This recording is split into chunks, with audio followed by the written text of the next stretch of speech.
अगर हम बोलने में ध्यान रखने लग जाएं तो करने में भी ध्यान आएगा। कई लोग ऐसे होते हैं बेमतलब के बोलते रहते हैं। ये क्या है? ये वाणी का अपव्यय है।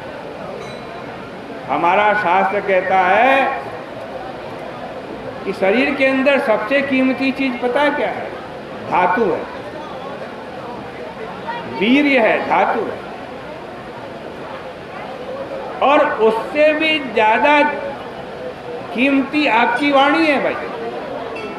शास्त्र कहता है कि धातु क्षयात वाक् क्षयो गरीयान, धातु क्षयात वाक् क्षयो गरीयान। इस शरीर की धातु के क्षय से भी ज्यादा भयंकर, ज्यादा दुखदायी वाणी का क्षय है।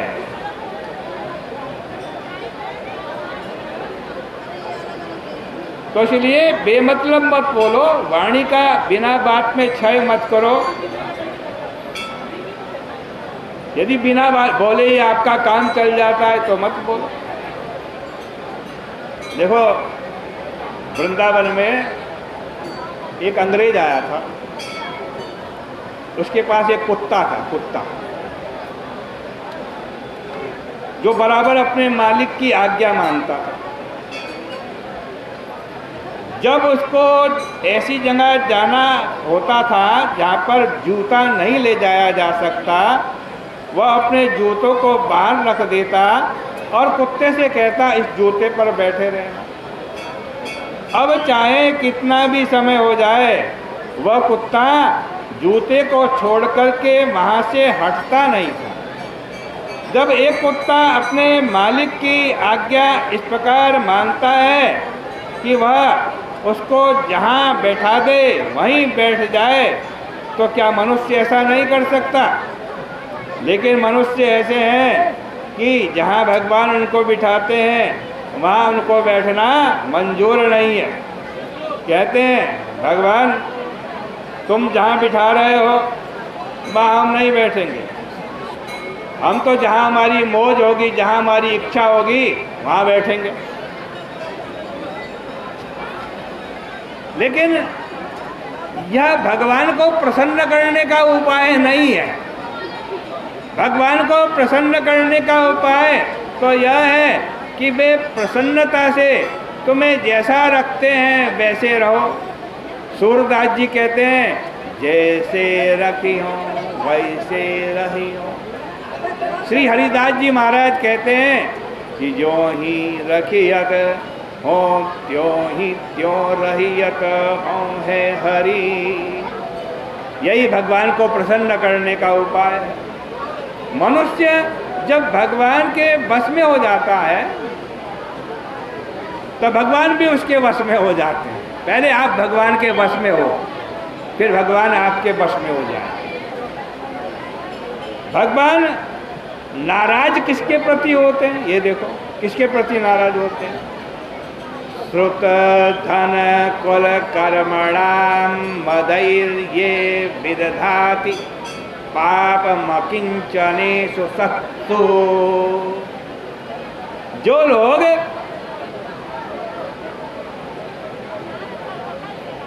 विद्या, धन, ऊंचे कुल, कर्म, धन, इनके अभिमान से संतों का तिरस्कार करते हैं, अपमान करते हैं, उनकी पूजा को भगवान ग्रहण ही नहीं करते, लेते ही नहीं भगवान। भगवान ऐसे कृपालु हैं कि भक्त के लिए अपनी पत्नी को भी छोड़ देते हैं और दौड़ पड़ते हैं। श्रिय मनु चरतिम, श्रिय मनु चरतिम, भगवान के पीछे पीछे लक्ष्मी जी चलती है, उन्होंने छोड़ दिया। लक्ष्मी जी को चाहने वालों को छोड़ दिया,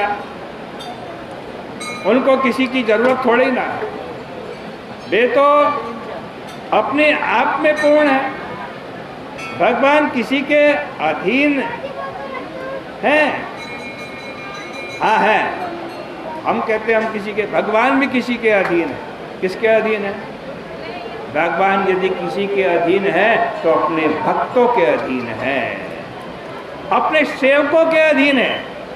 मैं नहीं कह रहा, भागवत कह रही, निज भृत्य वर्ग तंत्र। इसलिए ऐसे कृतज्ञ भगवान को कैसे ही कोई छोड़ सकता है?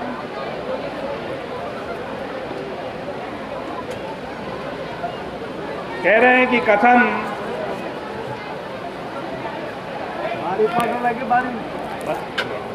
अभूत कथम अभूम उदवित सृजेत पुमान कृतज्ञ। इस तरह नारद जी ने पतिताओं को बहुत सारी बात सुनाई और उसके फलस्वरूप भगवान के चरणारविंद का ध्यान करके प्रचेता लोग भगवत धाम को प्राप्त हो गए। इस प्रसंग को विदुर जी ने पूछा था, इसलिए मैत्रेय जी कहते हैं कि विदुर जी तुमने पूछा था वह मैंने तुमको सुना दिया। सुखदेव जी महाराज कहते हैं कि परीक्षित, अब प्रियव्रत के वंश का वर्णन आने वाला है। प्रियव्रत ने नारद से ब्रह्म विद्या का अध्ययन किया था।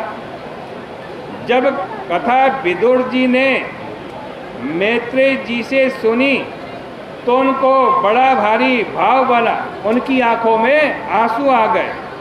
उन्होंने मैत्रेय जी के चरणों को अपने सिर पर रख लिया और बोले, आपने तो मेरा कल्याण कर दिया।